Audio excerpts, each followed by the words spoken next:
Hello and welcome. My name's Cary and I'm one half of Two Big Girls Crafting, and today I'm going to show you how I put this card called a freestanding pop-up card together. You will find all the measurements for everything in the description box below. So this is the original one I shared on our blog. Let's get started.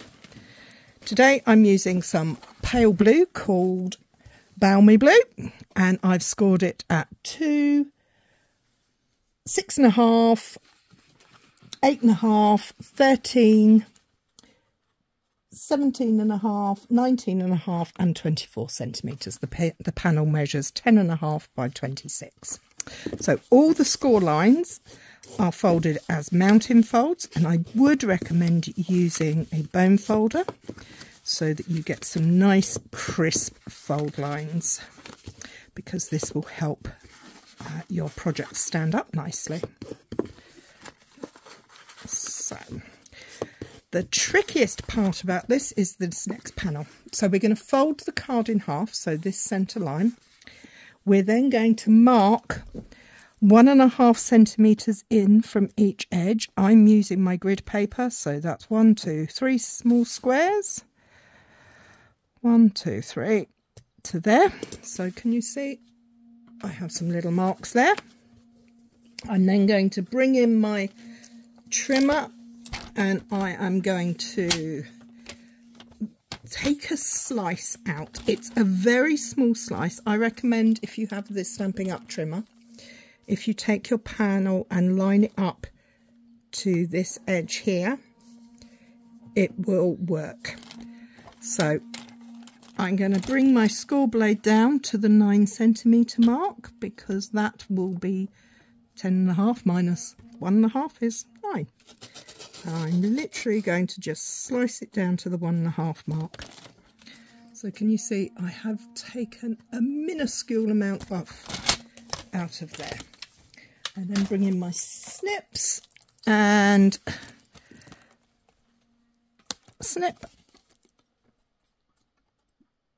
and snip, and remove that little tiny little smidgen of cardstock. I mean, it is tiny. Grab my rubber eraser and remove the pencil lines. Open it out and we now have the slot. Okay, so we're going to then open up our panel and we're going to take our pattern pieces and we're going to lay them out. So we're going to have the largest panels sit either side of the slot, and then the 2 smaller panels sit either side of that between the score lines. All the measurements, as I say, are in the description below, and very easy to achieve this once you know how it goes together. So let's get these stuck down. The reason I do it whilst it's flat is if you have a directional paper, my paper today isn't, but if you have a directional paper, it's much easier to get the panels to go in the right order this way. Well, I believe it is. It's my method of doing it. So here we are. Let's pop that one down there. Check they're all lined up. Press them down. Oh, don't move. Okay, so we'll pop that to one side for a moment and I'll bring in the centre panel. Now this starts out as a single piece of card that's 7 centimetres by 14.85 centimetres. We're then going to place a white panel on it that measures 6.5 centimetres by 14.4. We then take a piece of white card that measures 6 centimetres by 13.9 and we stamp on that. This is where we would write our message to the recipient of the card. I like to stick that on there like that so it's nice and equal. Please note that this bottom image is approximately 2 centimetres up from the base. Don't stamp down here because this piece is going to be hidden here in the end. Okay, we then turn it over and we take another piece of white that measures 14.4 by 6.5 white, and then a piece of patterned paper that measures 6 by 13.9. I've pre-attached that as well.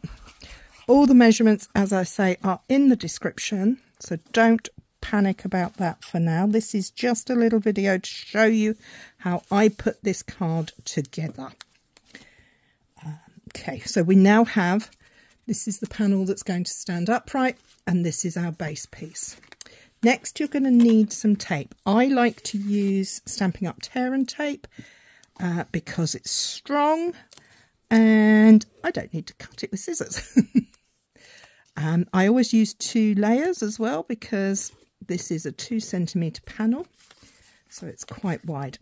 So these are the 2 end panels of the main piece.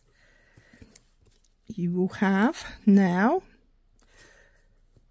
2 panels, one at each end, that have adhesive on, a blank panel, and then pattern paper panels. Okay, so we're going to fold it in half again. This time we're going to fold in our adhesive pieces. We're going to have, this is going to be the back and this is going to be the front. So I'm going to slide that through the slot, and I am going to use my eyes to make sure that it is to the bottom edge here and rough in the centre of this slot. Gently lift that up, remove the tape when your nails work. It's the other thing I like about this tear and tape, it's not too hard to remove the backing. Okay, we're going to double check that we are straight again and that our panel is there, and we're going to secure that down. So that panel is now stuck to there. I'm going to take the other side, remove the cover paper, fold it down and close up. So we now have sandwiched our panel in between the 2 ends. And that is how it works. That is the basis.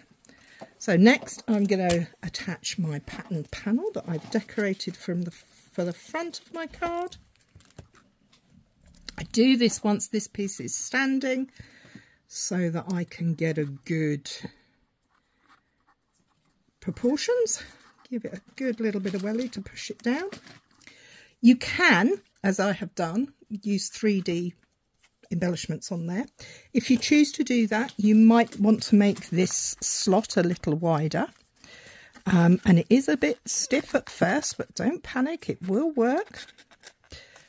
Once it's down, it will go up like that.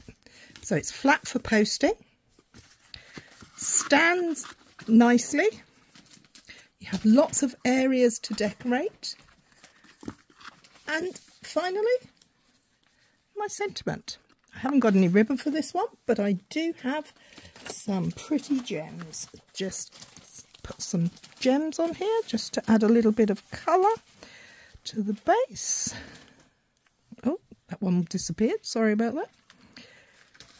And one more for the bottom.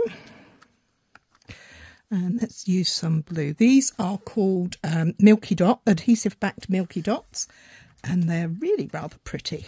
They are available until the end of April 2023 from Stampin' Up. Okay, so there you have it. That's how I put together my freestanding pop-up card. Thank you for watching. Take care. Don't forget to share your projects. Bye.